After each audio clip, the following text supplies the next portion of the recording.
দফা লিখেছে, এর কোনটাই কোনো দফা না। এর দফা কি জানেন? আপনাদেরকে মুখের কথায় বলদ বানাইয়া খুশি করার নাম 31 দফা। ব্যর্থতার পর্যবসিত নপুংসক পরিবারতান্ত্রিক রাজনীতিকে পূজা করার নাম দিয়েছে 31 দফা। কোন এক শুয়ারের বাচ্চা এইটাকে লিখেছে, বলেছে বাংলাদেশের 20 কোটি মানুষকে বলদ বানানোর জন্য 31 দফা চলে দাও। এটার কার্যকরী কোন ভূমিকা, এফেক্টিভনেস আছে? জিরো, নাই। 31 দফা যদি তাদের হয় জনগণের মুক্তি, তো জনগণের মুক্তিতে নির্বাচন আসে না, মিয়ানমার করিডোর আসে না, চান্দাবাজি আসে না। চিন্ময় ছাড়া পাইছে ইসকনের, বিএনপির কোনো প্রতিবাদ নাই, তারা এটাকে সাপোর্ট করে। ওয়াকারের বিরুদ্ধে তাদের কোনো কথা নাই, তাকেও তারা সাপোর্ট করে। ভারত একের পর এক ভণ্ডামি, অত্যাচার, ধ্বংসযজ্ঞ চালাচ্ছে, কোনো কথা নাই, এক্ষেত্রেও তারা সাপোর্ট করে।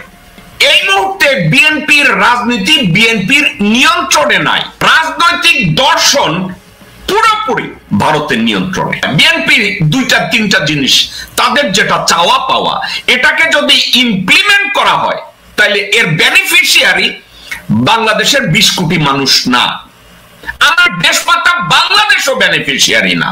তাহলে বেনিফিশিয়ারি কে? প্রথম বেনিফিশিয়ারি ভারত, দ্বিতীয় বেনিফিশিয়ারি বিএনপির পরিবারতান্ত্রিক রাজনৈতিক দলের নেতৃবৃন্দ। আপনারা ভুল শোনেন নাই, বিএনপির এই মুহূর্তে যদি নির্বাচন দেয় সবচেয়ে বড় বেনিফিশিয়ারি কে? ভারত। বার্মা করিডোর অর্থাৎ মিয়ানমারে যে হিউম্যানিটেরিয়ান করিডোর নিয়ে কথাবার্তা বলা হচ্ছে, এটা যদি হয় এর বেনিফিশিয়ারি নাম্বার 1 বেনিফিশিয়ারি ভারত। দ্বিতীয় বেনিফিশিয়ারি জিয়া পরিবার, স্পেশালি বেগম জিয়া পরিবার, রাষ্ট্রপতি জিয়ার পরিবার না। তাহলে হাবট 20 কোটি মানুষ, হাবট বাংলাদেশের জনগণ, হাবট তাদের চাও পাও, হাবট বিএনপির কর্মী, হাবট বিএনপির সমর্থক, হাবট বিএনপির কর্মী যারা পাট খেতে ধান খেতে ঘুমিয়েছে হাসিনার স্বৈরাচারের সময়, তাদের অবস্থানটা কোথায় যাবে? শহীদ জিয়ার যে পলিটিক্যাল আইডিয়ালিজম, তাহলে শহীদ জিয়ার আদর্শের উপরে কি বর্তমান বাংলাদেশ জাতীয়তাবাদী দল আছে? নাকি আদর্শ থেকে চ্যুত? সার্বভৌমত্ব থাকে না, আমাদের সংবিধান থাকে না, আমাদের অস্তিত্ব থাকে না। এজন্য সার্বভৌমত্বটার সাথে যেহেতু করিডোর জড়িত, বিষয়টা আমাদের কাছে ইম্পর্টেন্ট। দর্শকবৃন্দ, গত 17 বছরে, এই 17 বছরে শুধু আমি আওয়ামী লীগের কথা বলছি না, তার আগে মঈনুদ্দিন ফখরুদ্দিন, তার আগে বিএনপি ভারতকে বিভিন্ন ভাবে করিডোর দিয়েছে, ভারতকে বারবার বাংলাদেশের অভ্যন্তরে ব্যবসা করতে দিয়েছে, বাংলাদেশের অভ্যন্তরে তাদেরকে জায়গা দিয়েছে, এই করো ওই করো, তাদেরকে পানি দেয়, তাদেরকে গ্যাস দেয়, তাদেরকে পুরা দেশটা লিখে দেয়। কিসের জন্য? স্রেফ ক্ষমতায় থাকার জন্য। তারা আকাশ পথে করিডোর দিয়েছে, নৌপথে করিডোর দিয়েছে, স্থল ভাগে করিডোর দিয়েছে। বাংলাদেশের কোন রাজনৈতিক দল এটা নিয়ে টু শব্দ করে নাই। কেন করে নাই জানেন?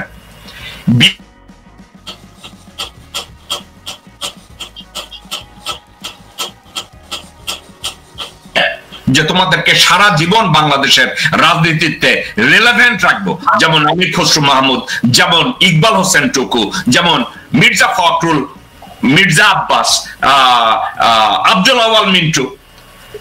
আওয়ামী লীগের নেতাদের নাম আর নেই না, কারণ ওখানে কম্বল বাঁচার মতো সরকার, ওদের দলীয় প্রধান থেকে শুরু করে সমর্থক পর্যন্ত তারা সবাই ভারত নীতিতে অটুট।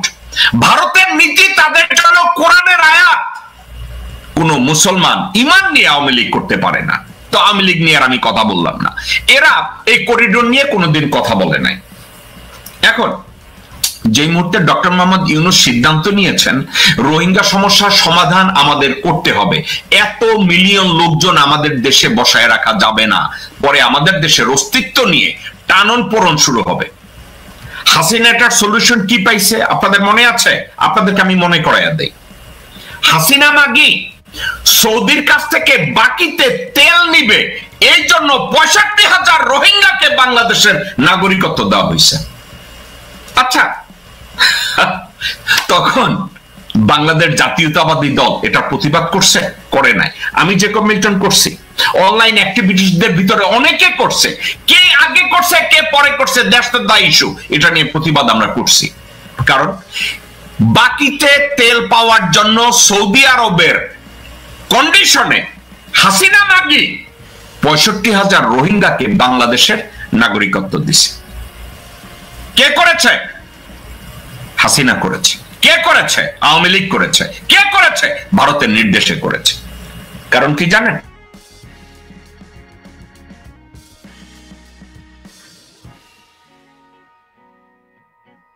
করেছে। আর কি করেছে? রোহিঙ্গাদেরকে বাংলাদেশ থেকে তাদের নিজেদের ভূমিতে ফেরত দেওয়ার জন্য না আওয়ামী লীগ, না বিএনপি, না জামাতে ইসলামী তাদের কোনো পরিকল্পনা নাই। এখন তাদের পরিকল্পনা নাই কেন জানেন? বিশ্ববাসী তাদের কারো কথাবার্তার দাম দেয় না, জাতিসংঘ তাদের কথার মূল্য দেয় না, আমেরিকা তাদের কথার মূল্য দেয় না, ইউরোপিয়ানরা তাদের কথার মূল্য দেয় না, তো তারা চায়না তাদের কথার মূল্য দেয় না এবং বিশ্বাসও করে না। এখন তাইলে বিএনপি এই রোহিঙ্গা সমস্যার সমাধান তারা করতে পারবে?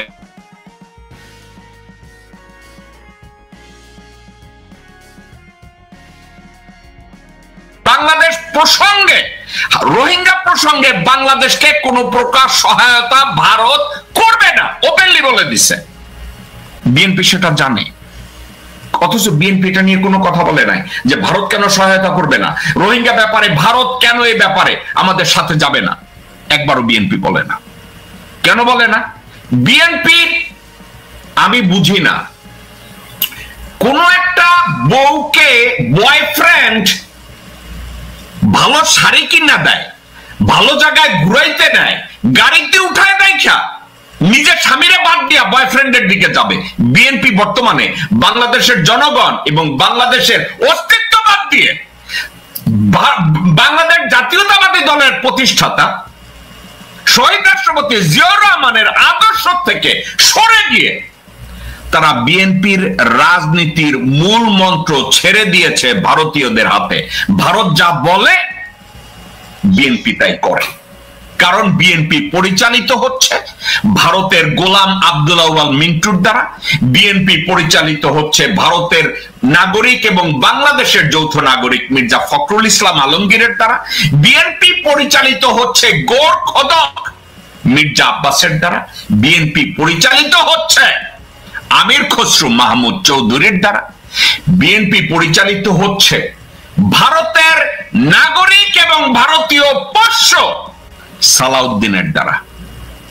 তা আপনারা ইন্ডিপেন্ডেন্ট বিএনপি কে আপনারা আর কোথায় দেখতে পাবেন? দেখতে পাবেন না। বার্মা করিডোর নিয়ে তাদের যত আলাপ আলোচনা, যা সব আকাশে। রোহিঙ্গা সমস্যার সমাধান বিএনপি জীবনেও করতে পারবে না, রোহিঙ্গা সমস্যার সমাধান আওয়ামী লীগও করতে পারবে না, জামাতও করতে পারবে না। কারণ একটা, সাবজেক্টটা আন্তর্জাতিক ইস্যু এবং আন্তর্জাতিক অঙ্গনে এই তিনটা রাজনৈতিক দলের কারোই গ্রহণযোগ্যতা নাই, কারো আস্থায় তিন দলের উপরে নাই। আমি জামাতকে ভালোবাসি, আমি বিএনপি কে ভালোবাসি, আমি আওয়ামী লীগকে ভালোবাসি, এই ভালোবাসার সাথে ইন্টারন্যাশনাল চাওয়া পাওয়ার কোনো সম্পর্ক নাই। চায়না এদের কারো উপরে বিশ্বাস করবে না, চায়না না আওয়ামী লীগকে বিশ্বাস করে, না বিএনপি বিশ্বাস করে, না জামাতকে বিশ্বাস করে। তাইলে এখন একটা মাত্র রাস্তা আছে, ডক্টর মোহাম্মদ ইউনূস। ডক্টর মোহাম্মদ ইউনূসকে আপনি আর আমি পছন্দ করি আর না করি, বিশ্ব তাকে সম্মান করে, আমেরিকা তাকে সম্মান করে, ইউরোপিয়ানরা তাকে সম্মান করে। তাইলে এই সম্মানটাকে ব্যবহার করে আমরা রোহিঙ্গা সমস্যাটা সমাধান করা সম্ভব। এবং ওই আলোচনায় করিডোরের সাবজেক্টটা যদি আসে, I will take the lead of Dr. Mohammad Yunus. Dr. Mohammad Yunus যদি মনে করে যে করিডোর দেওয়া বাংলাদেশের জন্য মঙ্গল, যেহেতু ডক্টর মোহাম্মদ ইউনূসের চেয়ে ভালো পরিকল্পনা আমার নাই, আমি ডক্টর মোহাম্মদ ইউনূসের পক্ষে আছি একটা কারণে, উনি বাংলাদেশের ভালো চান। উনি ওনার সিদ্ধান্ত নিয়ে যদি বাংলাদেশের এই সমস্যাটা সমাধান করতে পারে, আমি ওনার সাথে আছি। দর্শক বৃন্দের পাশাপাশি আমি একটা কথা বলে রাখি, এই করিডোরের সাথে আরো দুই একটা সাবজেক্ট আছে। আমি ডিপ্লোম্যাটিক স্বার্থে বাংলাদেশের 2-4 জন গভর্নমেন্ট অফিসিয়াল আমাকে বলেছে এই বিষয়গুলো নিয়ে আমি যেন কথা না বলি, কারণ এই কথাগুলো যদি বলি, this is the diplomatic conversation, আমি যদি এগুলো নিয়ে আলোচনা করি, এই আলোচনাগুলো ব্যাহত হবে, এই আলোচনাগুলো খারাপ দিকে যাবে। যার জন্য আমি 2-4টা বিষয় জানা সত্ত্বেও আমি ওপেনলি আপনাদের সাথে এভাবে কথা বলতে পারলাম না। কিন্তু এতটুকু বলি, মায়ানমার এবং বাংলাদেশের মধ্যে করিডোরে বাংলাদেশ লাভবান হবে, বাংলাদেশ উপকৃত হবে, বাংলাদেশের অস্তিত্ব রক্ষা পাবে এবং রোহিঙ্গা সমস্যার সমাধান হবে। আর এটা যদি হয়, ভারত ক্ষতিগ্রস্ত হবে এবং বিএনপি এবং আওয়ামী লীগ ভারতের ক্ষতি মেনে নিতে চায় না। That is the bottom line. আপনাদেরকে আরো একটা কথা বলি, অ্যাডভোকেট কাজী আব্দুল্লাহ আল মামুন এই কথাটা বলেছে যে জেনারেল ফজলুর রহমান বলেছে আমাদের 7 সিস্টার্স এর উপরে দখল নেওয়া দরকার। আমি ওনার এই কনভারসেশনটাকে রেটরিক হিসাবে আমি এই মুহূর্তে ধরে নেই। কেন ধরে নেই? কুত্তার বাচ্চা হারামজাদা ভারতীয় শুয়ারের বাচ্চারা যদি বারবার বলে নোয়াখালী নিয়ে নেব, চিটাগং নিয়ে নেব,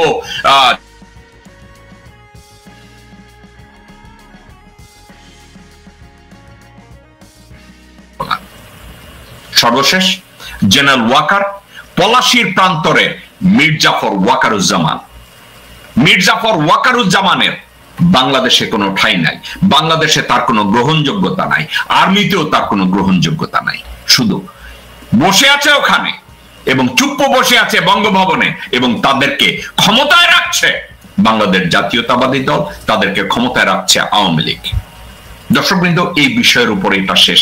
আর একটা কথার উপরে আমি ছোট্ট একটা কথা বলে আজকে শেষ করব।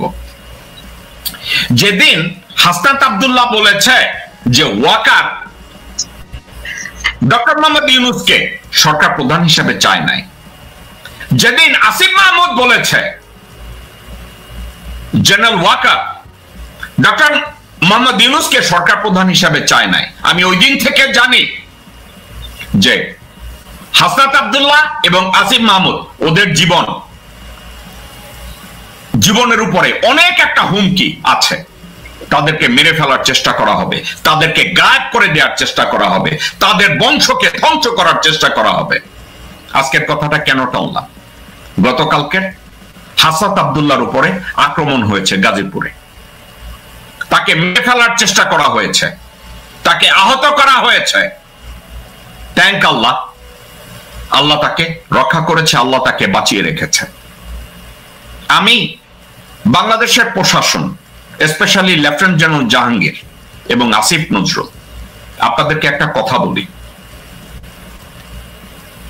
1971 সালে 7 জন বীর শ্রেষ্ঠের কাছে বাংলাদেশ যেভাবে ঋণী, ঠিক সমানভাবে 2024-এর জুলাই বিপ্লবে বীর শ্রেষ্ঠ তাদের কাছে আমরা ঋণী। সেক্ষেত্রে হাসনাত আব্দুল্লাহ, নাহিদ, আসিফ মাহমুদ, আমি অন্য সবার নাম আমার মনে নেই, এদের কাছে আমরা কৃতজ্ঞ। এরা 22শ শতাব্দীতে বাংলাদেশের জন্য বীরশ্রেষ্ঠ। এদের জীবনের উপরে যদি হুমকি দেয়া হয়, এভাবে প্রাণনাশের চেষ্টা করা হয়, আমরা জানি এর সাথে ডিজিএফআই জড়িত, এর সাথে আওয়ামী লীগ জড়িত, এর সাথে বিএনপির গুন্ডা পান্ডা জড়িত, এর সাথে ওয়াকারের ইন্ধন রয়েছে। হাসনাত আব্দুল্লাহকে আমি বলবো,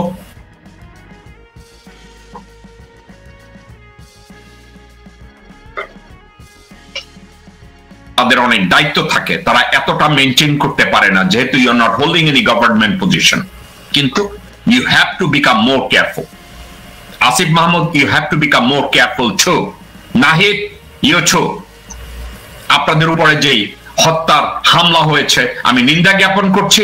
ডক্টর আসিফ নজরুল এবং লেফটেন্যান্ট জেনারেল জাহাঙ্গীর, তাদের ব্যাপারে আরো সতর্ক হওয়ার জন্য আপনাদের দিকে দৃষ্টি আকর্ষণ করছি।